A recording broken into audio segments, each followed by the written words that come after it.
Hey guys, welcome back. I hope you're having an amazing day. Let's get right into the stories. The first one is an entitled People Story. I had been saving up for years to finally buy a little vacation cabin up in the mountains. It was my dream to have a cozy place to get away from the noise and stress of the city. After scrimping and saving every penny, I was finally able to make an offer on a cute A-frame cabin nestled in the woods. It needed some work, but I was handy and loved the challenge of fixing it up. The day I got the keys, I drove up eager to start personalizing the place. But as I pulled up the long driveway, my jaw dropped in disbelief. There were cars crammed everywhere, music blasting, and people wandering around my yard with drinks in hand. I got out of my car and walked up to a couple who seemed to be hosting the party. "Excuse me, what's going on here?" I asked. The woman looked at me like I had two heads.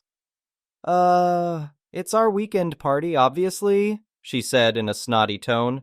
"I'm afraid there's been some mistake. I just bought this cabin last week." The woman laughed. "Oh, honey, we have a lifetime lease on this place for our parties. The previous owner promised it to us before he sold it." I was floored. A lifetime lease for parties? That couldn't be legal. Her husband stepped up and got in my face. "Look, we've been throwing parties here every weekend for 2 years. We paid that old geezer a hefty sum for the rights, so don't think you can swoop in and ruin our fun." I stood my ground. "I have the deed right here, and there's no mention of any lease. I'm going to have to ask you and all your guests to leave immediately." The couple just snorted and ignored me, heading back to their party. I felt my blood boiling. I called the police, and several officers soon arrived to break things up. The entitled couple threw a fit, screaming about their rights and how I was destroying their lives. Too bad.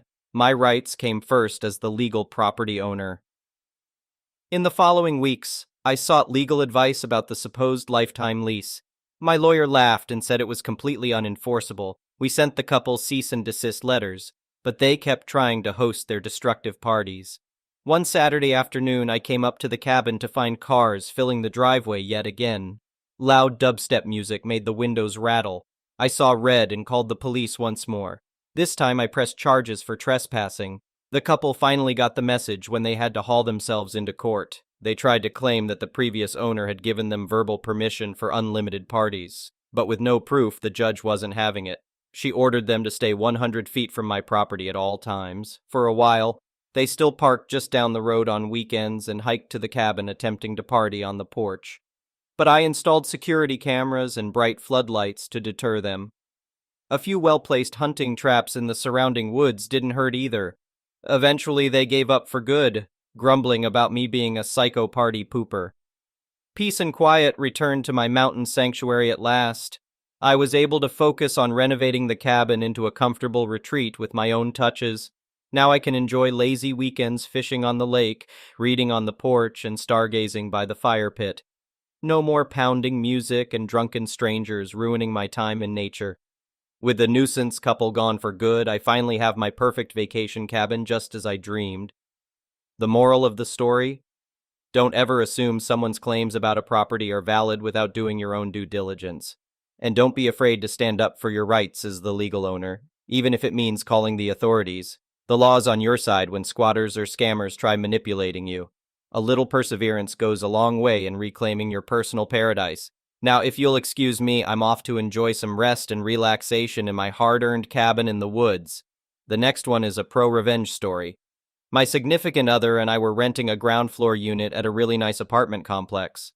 I wouldn't say it was a luxury apartment or anything, but our ground floor unit had a little patio off the back that led out into a really nice courtyard area with hammocks, a walking path, an outdoor fireplace/seating area, etc. A lot of people walk their dogs out there or let their kids play in the grass, including us. We have a 1-year-old Cane Corso. We got her when we'd been living in the unit for about 2.5 months, and she was only 8 weeks old at the time. She's a really good dog, and we trained her well. We could let her out to go potty, and she'd come right back even if there were distractions, people, or other dogs out. We always stood on the patio and watched her anyways because our pet agreement said we couldn't leave our dog unattended. Then we'd go pick up her poop right away if she pooped. Also part of the pet agreement, as I'm sure is standard at most apartment complexes. We kept a small step trash can outside specifically for her poop bags, because we didn't want to throw them away inside, and the only outside trash cans were on the other side of the building, which I agree is super dumb. It really was a small trash can, like the kind you'd tuck into the bathroom between the toilet and the wall. We also had our poop bags hanging on our patio door handle for easy access, so we didn't have to hunt for them every time we needed them. This lady and her kid moved into the ground floor unit in our building, 2 units down from us. No biggie. We ran into her one day carrying groceries, and my SO held open the door for her. She seemed kind of Karenish, but was polite, and her kid, probably 10, 11 years old, didn't look up from his phone. Whatever. That's pretty typical of kids these days. They also had a dog, a little black and white fluffy thing, super cute, but not trained very well. Don't know what kind of dog, but it was much smaller than our already giant puppy. After about 2 weeks or so, we realized that there were dog turds in the grass right off our patio. We found out the hard way because my boyfriend stepped in it the first time. Luckily, he wasn't barefoot. They were clearly not our dog's turds as one. We always picked up her poop right after she went, and 2. They were very obviously from a small dog, not our 70-pound puppy. We'd been in the apartment about 7, 8 months at that point and had never had an issue with this, so we figured it was EM's little dog. I wrote her a polite note that basically said, "Hey neighbor, we noticed that some of your dog's poops aren't being picked up and are right off our patio. Per the pet agreement we all have to sign, we all need to be picking up our own dog's poop each time they go. I'm sure it was an accident and you just didn't notice. So if you could make sure to do that going forward, we'd appreciate it. Your neighbors in Unit Hash." She wasn't home, so I slipped it under the door and went back to my apartment. A couple of hours later, this lady is banging on my door and gets really angry with me, insisting that it couldn't have been her dog, and how dare I assume. I felt really bad, and I apologized immediately, said I didn't mean to offend her, and it must have been someone else.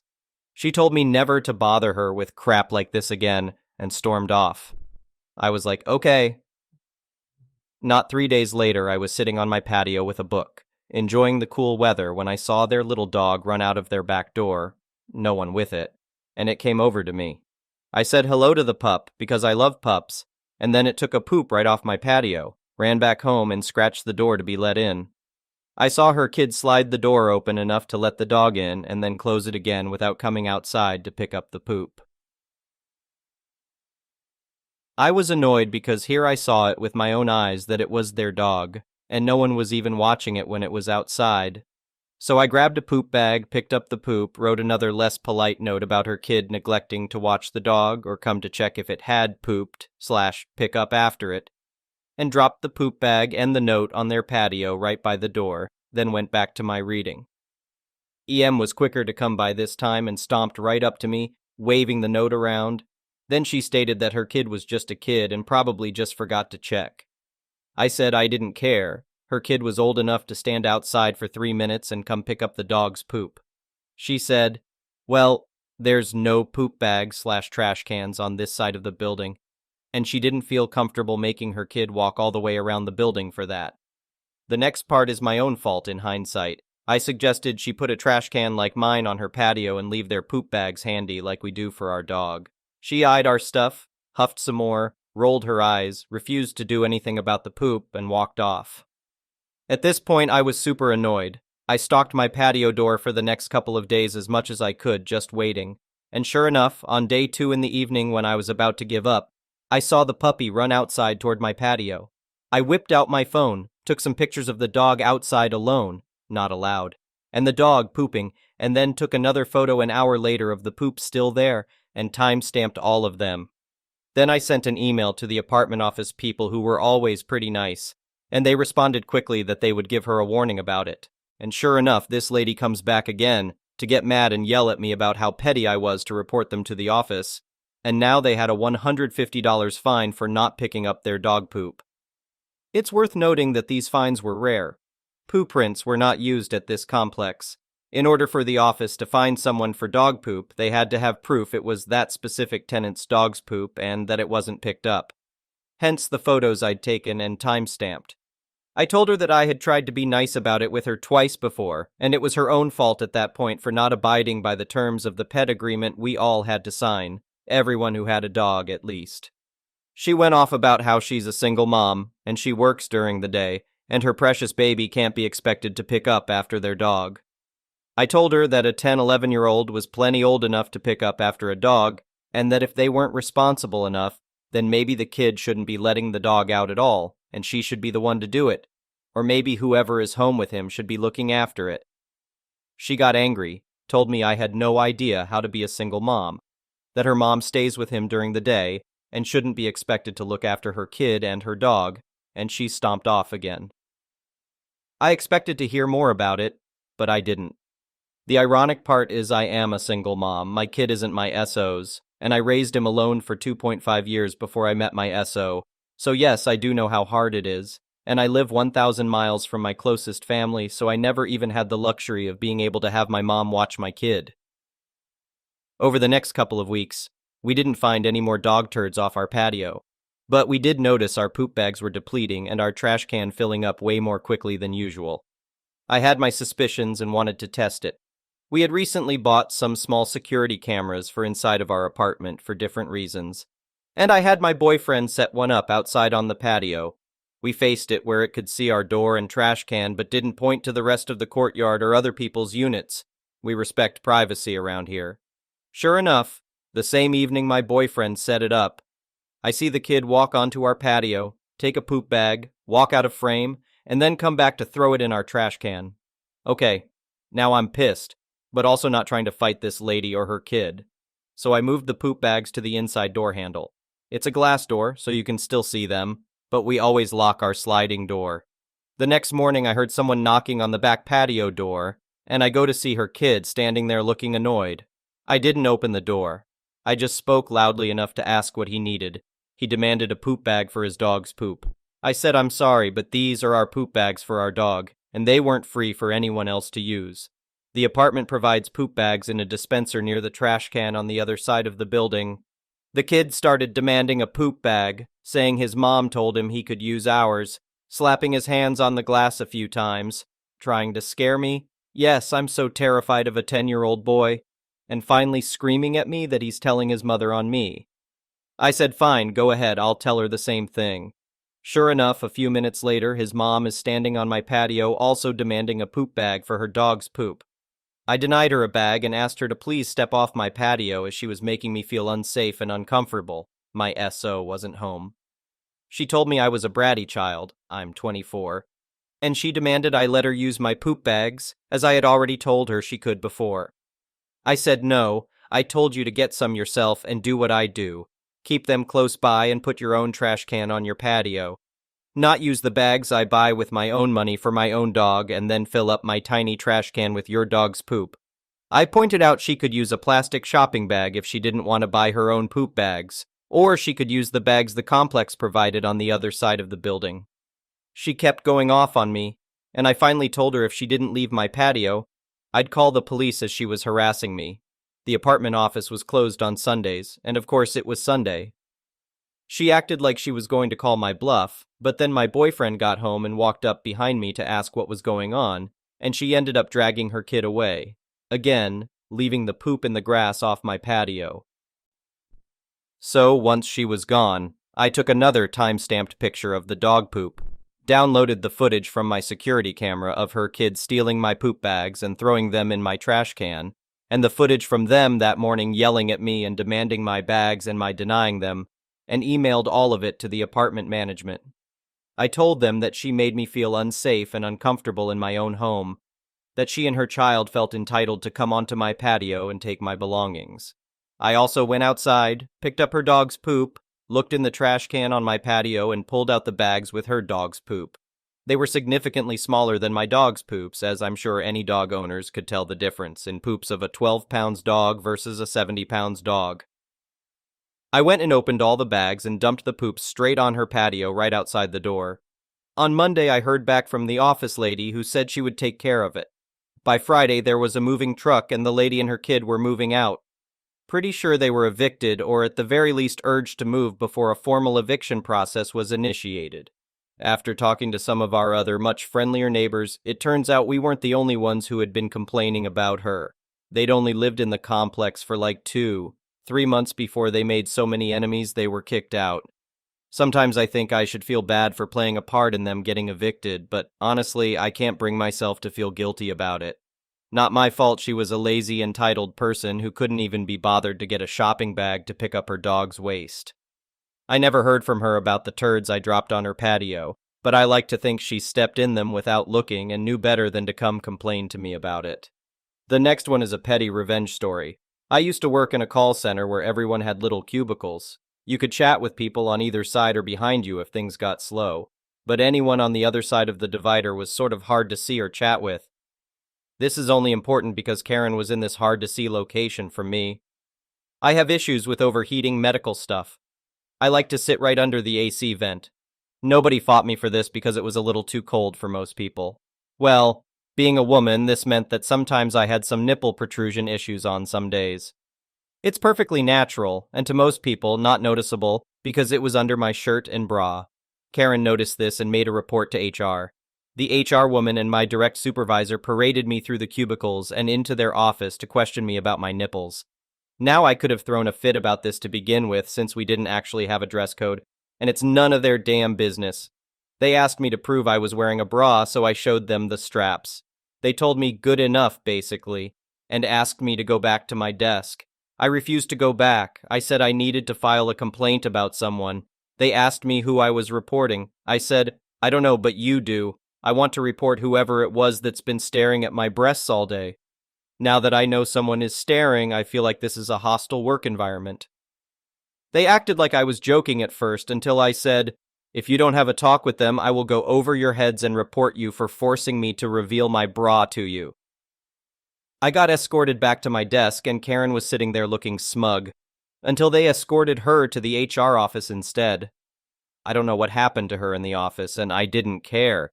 They did their part by having their talk with her. All I really wanted was to know who did it. Since it was a very slow day, all my coworkers started asking me what that was all about. Office gossip, you know. I told everyone exactly what had happened, and added that Karen must be fascinated with my breasts since she noticed. Everyone else confirmed they didn't even notice. When she came back from HR, every person in the room knew what she had done and was glaring at her. Snitches didn't get stitches and didn't get fired either, but they got treated like the Karen they were. Nobody would talk to her. People would be chatting, see her come try to join the conversation and go silent and turn away from her. Some people did loud whispers and made comments like, "Shh, don't say anything, she will report you." She quit about 2 weeks later. The next one is a malicious compliance story. In the city, if you can call it that, with a population of approximately 3,000 where I grew up, there were a few projects-type places, but mostly poor white people. It was like a trailer park, but more white trash and less space. We lived in the slightly nicer one. Your townhouse, if you got one, had a 4 feet by 4 feet patio, slightly bigger if you shared it with a neighbor. Well, my mom and aunts went outside to drink, and it became a big deal. I literally forgot the title for the woman who sits in an office and collects rents and complaints for the management company. I'll call her Karen, as that was her name. Karen tells Mom she can't have parties. Mom says it's not a party, but everyone has parties, especially for kids' birthdays. Karen says that's not what she meant. So Mom says, "You mean an adult party? What do you classify as an adult party?" We had just moved from the country, and parties were lots of guests, music, booze, and late nights. At least 3 people joining the breakfast table the next morning. Karen says it's a party if it has booze. Mom says no, beer doesn't make a party, or her after-dinner beer was a sad-ass party. Karen says booze and friends with music make a party. Mom says, well, I was drinking with family and no music, so not a party. Karen says, well, you were outside. You can't drink outside because it's in public. My mother says I was on my patio, which I rent, watching the kids, so it wasn't in public. Karen caves, fine. It's not a party if you are on your patio and don't have music. She sends the memo out to every tenant, even the 12 apartment shoeboxes that have one patio at the 2 exits. So all the tenants came out to the patios. Some patios had music going and some had beer, but everyone was drinking. Karen calls the cops. The cops start with Mom, her yard is full. The yard is a small amount of grass shared between the neighbors but is closest to Mom's apartment. This is a party. Mom says no. Those are teenagers and kids playing in the yard, and I am sitting on my patio having a beer and watching. There's music. The neighbor sitting next to Mom speaks up, "That's from my patio, the kids are dancing." Public intoxication? Nope, not intoxicated, not in public. They proceed to check every single patio. No one had both music and beer, and each radio was just loud enough to hear. Even the shoeboxes had a few apartments playing the same radio station with the windows open. They even tried stopping people walking to a different patio. None of them had an open beer while moving. Although one guy did dump his beer into a soda can and walked behind the cops. Since they couldn't find a neighbor that was complaining, they just told Karen that there wasn't a party, but neighbors visiting other neighbors and kids listening to the radios. It became a thing every Friday and Saturday. Thank you for watching. I would really appreciate it if you could like the video and subscribe to our channel if you haven't already. We'll see you again tomorrow.